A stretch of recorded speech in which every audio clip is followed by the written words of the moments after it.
მოგესალმებით, თქვენ უყურებთ პრაქტიკული სროლის არხს და დღევანდელ ვიდეოში ვისაუბრებთ ისეთ საინტერესო პისტოლეტის კალიბრის კარაბინზე, როგორც არის Grand Power-ის Stribog SP9A2 მოდელი კონკრეტულად. სანამ უშუალოდ ამ იარაღზე გადავალთ, მცირედი განახლება მინდა ჩვენ არხთან დაკავშირებით მოგაწოდოთ. რამდენიმე ვიდეო YouTube-მა რიგი მიზეზების გამო წაგვიშალეს, რადგანაც ამ ვიდეოებში ფასები ჩანდა და თვითონ იარაღის ფასებზე პრაქტიკულად ყველა განხილვის ვიდეოში ვლაპარაკობ. შესაბამისად, პარალელურად ჩვენი ვიდეოები აიტვირთება Rumble-ზე. ამ არხს დავლინკავ, ასე ვთქვათ, კომენტარებში და ის არის Rumble-ზე დევს ახლა მაგალითად Keltec-ის მესამე თაობის განხილვა, რომელიც რამდენჯერმე წაგვიშალა YouTube-მა და ასევე Diamond Back-ის განხილვა, რომელსაც ამჯერად ჩვენს YouTube არხზე ვერ ნახავთ. შესაბამისად, გადაამოწმეთ ხოლმე Rumble-იც, რადგანაც რიგი ვიდეოები იქნება მხოლოდ იქ და არ იქნება YouTube-ის, ასე ვთქვათ, ლისტში. რაც შეეხება ხა ამ იარაღს, პირველ რიგში მადლობა უნდა გადაუხადო ჩემს ორ მეგობარს, რომლებმაც საშუალება მომცეს თავიანთი Stribog-ები ხარისხიანად საშუალებაზე რამდენიმე თვის წინ გამომეცადა და შესაბამისად ამ იარაღზე ასე თუ ისე პრაქტიკული წარმოდგენაც უკვე გვაქვს. გარდა ამისა, დასავლეთში საკმაოდ დიდი ხანია, რაც Stribog-ები შედის და იყიდება სხვადასხვა კომპლექტაციაში და შესაბამისად ასე თუ ისე ამ ყველა ინფორმაციის შეჯამებას შევეცდები, რომ მოგაწოდოთ დღეს. ჩვენთან საქართველოში ერთ-ერთ მაღაზიაში იყიდება კონკრეტულად ეს მოდელები და ამათი ფასი არის 4800 ლარი. რაც საკმაოდ მაღალი ბიუჯეტია, რადგანაც 5000 ლარში უკვე ER15-ის, გაწყობილი ER15-ის ყიდვაც არის შესაძლებელი, ხოლო PCC-ებს რაც შეეხება, ასე მოვიხსენიებ აწი ვიდეოში. ამ შემთხვევაში entry, ანუ დამწყებისთვის PCC-ების შეძენა 2000 ლარის ფარგლებშია შესაძლებელი. იგივე Keltec-ზე არაერთხელ გვაქვს ჩვენ ვიდეო გადაღებული, Deria-ზე და ასე შემდეგ. თუმცა ესეთი ცოტა მაღალბიუჯეტური და ხარისხიანი PCC-ები უკვე 4000 ლარიდან იწყება. ჩვენ გქონდა ვიდეო SOG-ის AR9-ზე და შესაბამისად დღეს Stribog-ის ვიდეოს შემდეგ თქვენც გექნებათ, ასე ვთქვათ, შესაძლებლობა იმისი, რომ შეადაროთ. ასევე ამას წინებზე ერთ-ერთ მაღაზიაში გამოჩნდა უკვე Smith Wesson-ის 9 მმ-იანი კარაბინებიც, მათ შორის სტანდარტული კომპლექტაციის, რაც პრინციპში ერთ-ერთი საინტერესო შეიძლება იყოს ყველა იმათთვის, ვინც პისტოლეტის კარაბინის შეძენას სურს. რაც შეეხება თვითონ ამ მოდელს, მე როგორც დასაწყისში ვთქვი, ეს არის SP9A2 მოდელი და კონკრეტულად ჩვენ გვაქვს 10 ინჩიანი მოდელი, რომელიც მთავრდება კომპენსატორით და ფაქტიურად ეს ამ იარაღს როცა ჩვენ ვყიდულობთ, კომპლექტაციაში რაც მოდის, ის არის მზად უკვე გაწყობილი სპორტული PCC. შეიძლება ითქვას, რა თქმა უნდა, მისი დატუნინგებაც შეიძლება, თუმცა ძირითადი მოცემულობა, რაც ამ იარაღის კომპლექტაციაშია, გვაძლევს იმის საშუალებას, რომ ეგრევე, ასე ვთქვათ, ჩვენ პრაქტიკული სროლის შეჯიბრებზე, რომელიც რამდენიმე სახეობა იმართება დღეს საქართველოში, თამამად გამოვიდეთ ჩვენ ამ იარაღით. თაობებს რაც შეეხება, თავდაპირველად, როდესაც პირველი Stribog-ი გამოვიდა, A1 მოდელი, ის სტანდარტულად მუშაობდა, ასე ვთქვათ, თავისუფალ საკეტზე, ეგრეთ წოდებული blowback-ი იყო და გარდა ამისა, სასხლეტი მას ჰქონდა განსხვავებული, ანუ სტანდარტული კავისებრი და პლუს მოყვებოდა სწორი მჭიდები, ასეთი ტიპის.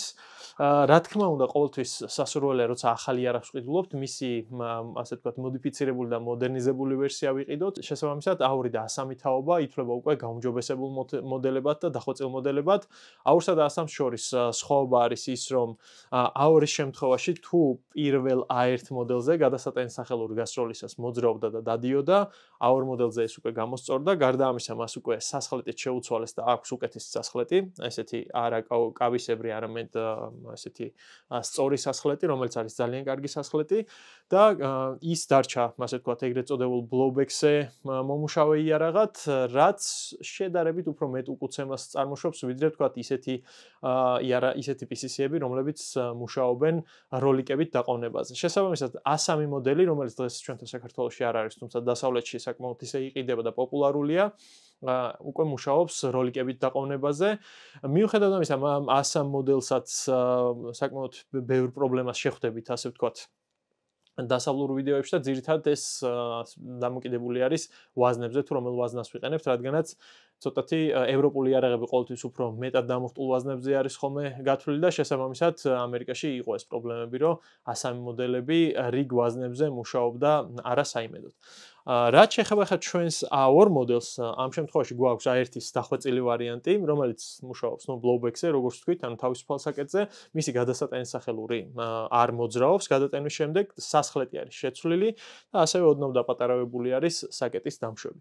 გარეგნულ კომპლექტაციას რაც შეეხება, თავდაპირველად საქართველოს კანონმდებლობით, როგორც იცით, ასე ვთქვათ, ვალდებულება გვაქვს იმის, რომ გრძელი იარაღი უნდა იყოს 55 სანტიმეტრიან მასზე მეტი, იმისთვის, რომ ის გაფორმდეს ტარების უფლებით. თავდაპირველად ეს ჩვენი სტრიბოგები მოდის მსგავსი ტიპის კონდახით, რომელიც გათვლილი არის, ასე ვთქვათ, დაკეცვაზე, თუმცა რადგან ჩვენი კანონმდებლობა მოითხოვს იმას, რომ კონდახი არ იკეცებოდეს და დაკეცილ კონდახზე, ასე ვთქვათ, იარაღი არ ისროდეს, შესაბამისად, ქარხნულად, ანუ ჩვენთან ხელოსნების მიერ, ანუ იარაღის ხელოსნების მიერ ხდება ამ კონდახის დაპინვა და შესაბამისი საბუთის დაწერა და შეიძლება კონდეს ავიღოთ, ასე ვთქვათ, საბაზისო მოდელი, რომელსაც მსგავსი ტიპის კონდახი ექნება, ოღონდ დაფიქსირებული და მას ვერ დავკეცავთ, მაგრამ ასევე ჩვენ შეგვიძლია გადამყვანის დაყენება, რომელიც რომელზეც შეგვიძლია მე დავაყენოთ სტანდარტული ბუფერის მილი და მასზე დავაყენოთ ნებისმიერ AR-15-ის კონდახი.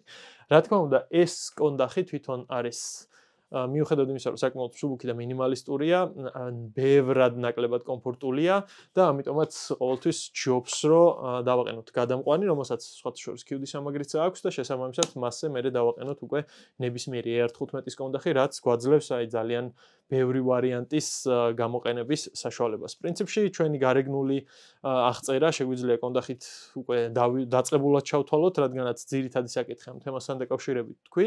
რაც შეეხება lower-ს, ამ იარაღზე, ანუ ეს იარაღი იყოფა, ასე ვთქვათ, lower-ად და upper-ად, სადაც ცალკე ძრება ეს lower-ი და ის წარმოადგენს პოლიმერის lower-ს.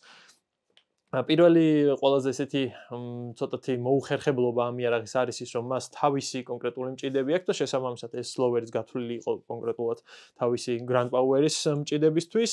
ამერიკაში, რა თქმა უნდა, გამოდის რამდენიმე სახეობის lower-ი, რომელიც მათ შორის იღებს ЧЗ Scorpion EOS მჭიდებს და გარდა ამისა არის lower-ები, რომელშიც შეგვიძლია Glock-ის მჭიდები გამოვიყენოთ და ეს ალბათ ყველაზე სწორი გადაწყვეტილება ამ მარკეტისთვის, რადგანაც Glock-ის მჭიდები არის ერთ-ერთი ყველაზე გავრცელებული და სასიამოვნო იქნებოდა მსგავსი თუნდაც A3 მოდელის Glock-ის lower-ებით, ასე ვთქვათ, ჩვენთან შეძენაც.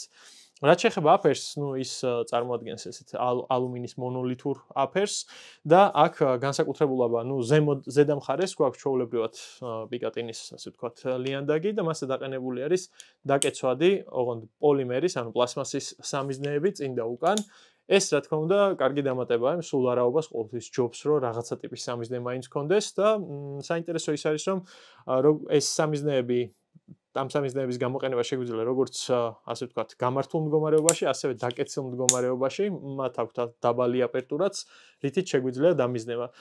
დაკეცილ მდგომარეობაში ის წარმოადგენს სტანდარტულ სამიზნეს, ხოლო აწეულ შემთხვევაში ის უკვე არის დიოპტრი და შედარებით უკეთესი დასამიზნებელია. თუმცა PCC არის იმის PCC, რომ მასზე დავაყენოთ რაიმე სამიზნე მოწყობილობა.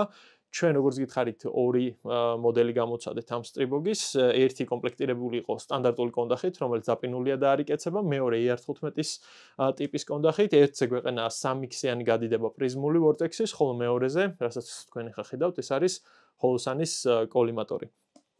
შემდეგი, რაც არის, წინა მხარეს აქვს M-Lock-ის სამაგრი ორი ჭრილი, ეს არის კონკრეტულად 10 ინჩიანი მოდელი და შესაბამისად მას აქვს M-Lock-ის ორი სლოტი. არის უფრო მოკლე ვარიანტებიც, რომელსაც ერთი M-Lock-ის სლოტი აქვს და შედარებით შეზღუდული ვართ. როგორც ხედავთ, აქ მხარეს დაყენებული არის ფანრის სამაგრი, რომელზეც სწრაფ სამაგრია ეს და შეგვიძლია ფანრის დაყენება მოხსნა და ასევე დაყენებული არის სწრაფ სამაგრი ბუდე, რომელშიც შეგვიძლია ჩვეულებრივი QD სამაგრით ჩავამაგროთ ღვედი როგორც წინ და უკანა მხარეს არის მეორე, რომელიც ყენდება გადამყვანზე. კარგი ის არის, რომ საქართველოში არსებულ სტრიბოგებს მოყვება კომპენსატორი, რაც მე დასაწყისში ვთქვი, რომ ეს იარაღი ფაქტიურად ჩვენ როცა მაღაზიიდან ვყიდულობთ, გაწყობილია იმისთვის, რომ გამოვიყენოთ პირდაპირ შეჯიბრებებზე. რაც შეეხება ეხა ამ იარაღის დაშლა აწყობას ძალიან მარტივი არის, ორი პინით არის, ასე ვთქვათ, სტანდარტულად, როგორც დღეს უკვე თანამედროვე იგი, თუნდაც AR-15-ებში თუ სხვა იარაღებში შევხვდებით, ეს არის აფერის და ლოვერის განცალკევად დამჭერი ჭილებით, ასე ვთქვათ, ჩვეულებრივად მას შიგნით აქვს ეს დამწყმელ სასხლეტი მექანიზმი, რომელიც ეს სწორი სასხლეტები არის ძალიან კარგი სასხლეტი. რაც შეეხება მცველის სელექტორს, ამ შემთხვევაში საკმაოდ ისეთი ხმაურიანი გადართვა აქვს, რაც გვაძლევს იმას, რომ გავიგოთ, რომ მცველი და მცველზე გადავიდა. ოდნავ ვისურვებდი ალბათ ცოტათი დიდ სელექტორს, რადგანაც ზომაში პატარა არის და რიგ შემთხვევაში სისწრაფეში ადრენალინის დროს შეიძლება მისი მოხსნა ისე სწრაფად ვერ შევძლოთ და ნუ ეს მცველიც არის ამბი. გარდა სასხლეტისა, რაც შეიძლება ითქვას ლოვერზე, არის ის, რომ მჭიდის მომხსნელი მას აქვს ორივე მხარეს და საკმაოდ დიდი ღილაკია, ასევე თითის გაწელვის გარეშე მას შეგვიძლია მიუწვდეთ და საკმაოდ კარგი შახტა აქვს თვითონ მჭიდის მოთავსებისთვის და ასე ვთქვათ აცილების ნაკლები ვარიანტი გვაქვს და გარდა ამისა არის ასევე საკეტის დამშვები, ეს არის საკეტის შემაყოვნებლიდან დამშვები. სხვათა შორის მეორე და მესამე თაობას უჩივიან და ცვლიან ხოლმე ამას, რადგანაც მასზე დაამოკლეს, ასე ვთქვათ, ჩვენი თითის დამჭერის ადგილი და შესაბამისად ცოტათი მეტი სჭირდება ყურადღება და ძალისხმევა იმისთვის, რომ თითი არა აცილო და ისე მოახდინო, ასე ვთქვათ, საკეტის დაშვება. რა თქმა უნდა, ეს მექანიზმი ერგონომიულობის კუთხით ძალიან მოხერხებულია, რადგანაც საკეტის შეყენება თუ დაშვება ნებისმიერი მხრიდან სასროლი თითით შეგვიძლია და შესაბამისად დროის ამბავში, გადატენის ამბავში თუ შეფერხების მოგვარების ამბავში არის ძალიან კარგი დამატება. ნუ რაც შეეხება გადასატენსახელურს, გადასატენსახელური როგორც ხედავთ, საკმაოდ დიდია. გარდა ამისა, თვითონ ჭრილმა შეიძლება დაგვაბნიოს და პირველად როცა ამ იარაღს ვიღებთ და მის დატენვას ფიქრობთ, გვიჩნდება ისეთი წარმოდგენა, რომ ეს გადასატენსახელური ბოლომდე უნდა ჩამოვიდეს ამ ნახრეტამდე და ასე ვთქვათ, ისე უნდა მოხდეს მისი გადატენა. რეალურად კი მისი სვლა არის საკმაოდ მოკლე, საკმაოდ მოკლე სვლა არის იმისთვის, რომ საკეტმა ვაზნიდან სავაზნეში შეიტანოს, ასე ვთქვათ, ვაზნა გადატენვის დროს. რაც შეეხება ეხა მის დაშლა აწყობას, საკმაოდ მარტივი არის, როგორც გითხარით, აქაც ჩვეულებრივად განცალკევება ხდება დამჭერი ჭილებით, რაც უკვე ვახსენე. გარდა ამისა, მარტივი მოსახსნელი არის თვითონ ეს კონდახის გადამყვანი, რაზეც კონდახი არის ფიქსირებულად დაყენებული და ამის შემდეგ უკვე ხდება მისი საკეტის მოხსნა. გადასატენსახელურს წევთ უკან სპეციალურ ჭრილამდე და აქედან გამოგვაქვს დამობრუნებელი ზამბარა, რომელსაც მისმა მეპატრონემ პატარა ბუფერი დაუყენა ოდნავ უკუცემის შესამცირებლად. ეს არის მასიური საკეტი, რომელიც უკუცემის დროს მოძრაობს საკეთიქით და მას აქვს ჩამაგრებული, რა თქმა უნდა, ეს ქვედა მხარეს, მას აქვს დამწყმელი, რომელიც ასევე პინით არის დამაგრებული და მისი გამოღებაც ძალიან მარტივია გაწმენდის კუთხით. ამის შემდეგ, ნუ აქ გვაქვს გადასატენსახელური, რომელიც მარტივად ამ ჭრილზე გასწორების შემდეგ ამოდის. ამის გარდა უკვე შიდა მხარეს მეტი სხვა არაფერი არ იხსნება. შეგვიძლია რა თქმა უნდა ეს ლოვერი ბოლომდე მოხსნათ და ხარისხენად გავწმინდოთ. როგორც ლულა, ასევე თვითონ სავაზნის შესასვლელი ნაწილი. დაშლასთან ერთად ამ იარაღის აწყობა რა თქმა უნდა მარტივად ხდება პირიქითი თანმიმდევრობით, არაფერი განსაკუთრებული ცოდნა აქ საჭირო არ არის. ხოლო რაც შეეხება პრაქტიკულ გამოცდილებას, მე როგორც გითხარით, ჩვენ ორი იარაღის საშუალება გქონდა გამოგვეცადა სხვადასხვა კომპლექტაციით და ამ დეტალებზეც ვილაპარაკებთ. ამ შემთხვევაში პირველი ალბათ რაზეც პრაქტიკულ გამოცდილების დროს ვლაპარაკობთ ხოლმე არის იარაღის საიმედოობა, სიზუსტე და რამდენად ერგონომიულია და კარგად არის ის გაწყობილი. სიზუსტეს რაც შეეხება, ვისროლეთ ჯგუფები ორივე იარაღიდან და 25 მეტრზე სხვადასხვა ვაზნებით, ასე ვთქვათ, შედარების დროს სხვათა შორის ფიოკის ბრტყელ ცხვირიან მოვაზნებმა მოგცა ყველაზე კარგი ჯგუფი.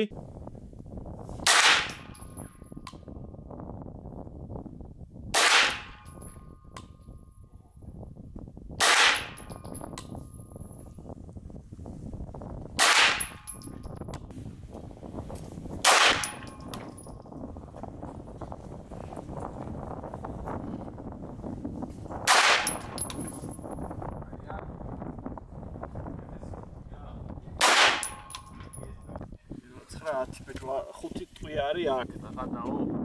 სად? აქ. დავი.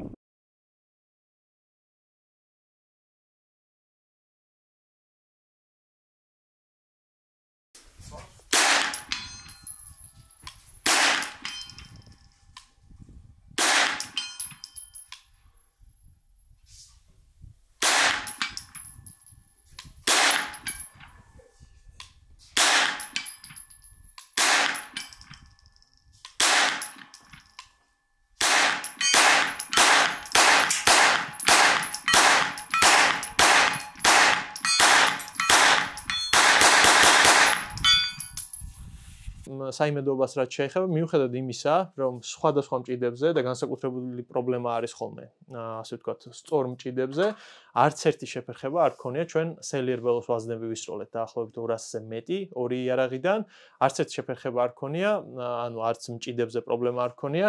ერთადერთი მჭიდების დატენვის დროს, რა თქმა უნდა, დახრილი მჭიდი იტენება ბევრად უფრო მარტივად, ვიდრე სწორი მჭიდი, რადგანაც აქ, ასე ვთქვათ, სხვანაირი მიმართულება ეძლევა ვაზნას.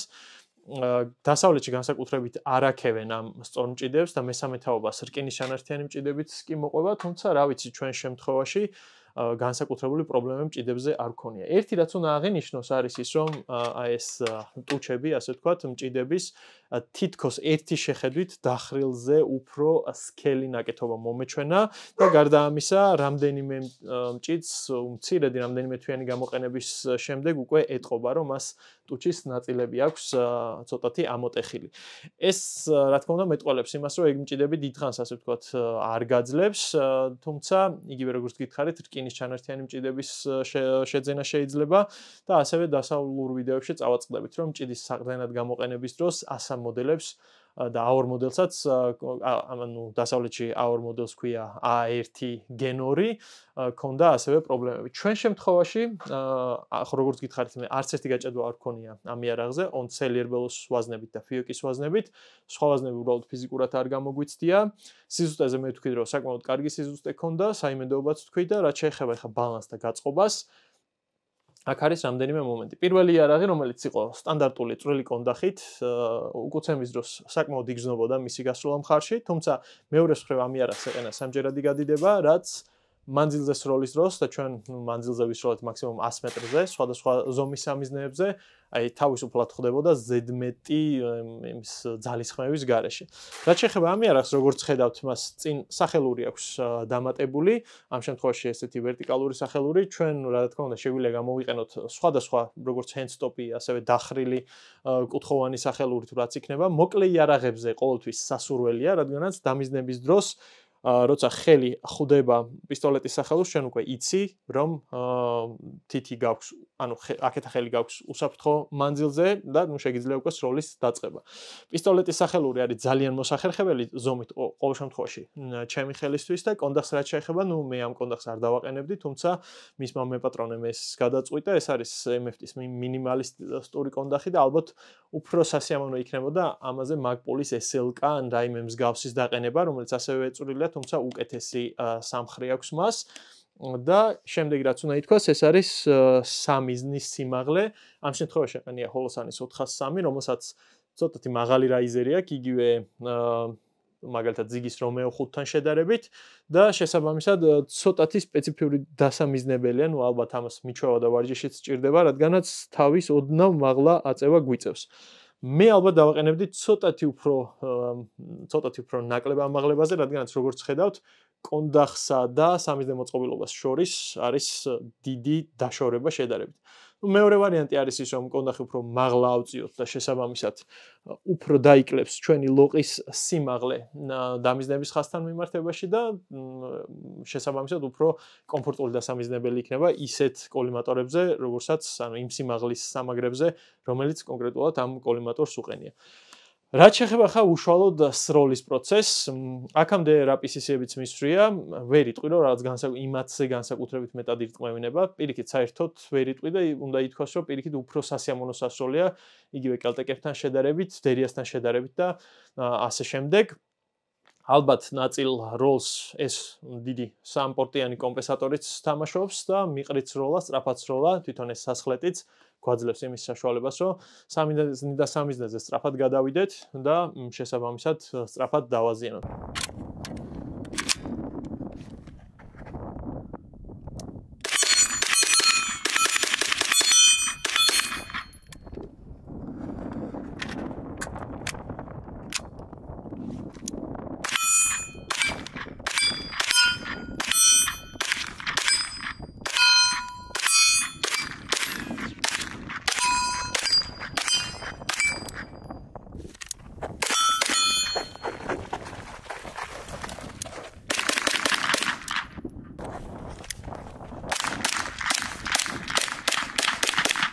ანუ როგორც იარაღი, პირველი შთაბეჭდილება რაც შეიძლება ითქვას ამ იარაღზე, ძალიან კარგი იარაღია, ძალიან კარგი პისტოლეტის კალიბრის კარაბინია, კომპაქტურობის კუთხით, წონაც მას აქვს დაახლოებით 2.5 კილოგრამი და ნუ მას თუ არ გადავამძიმებთ რაღაც ზედმეტი რაღაცეებით, შესაბამისად 3 კილოს ქვემოთ დარჩება და იქნება ძალიან მისაღები წონის.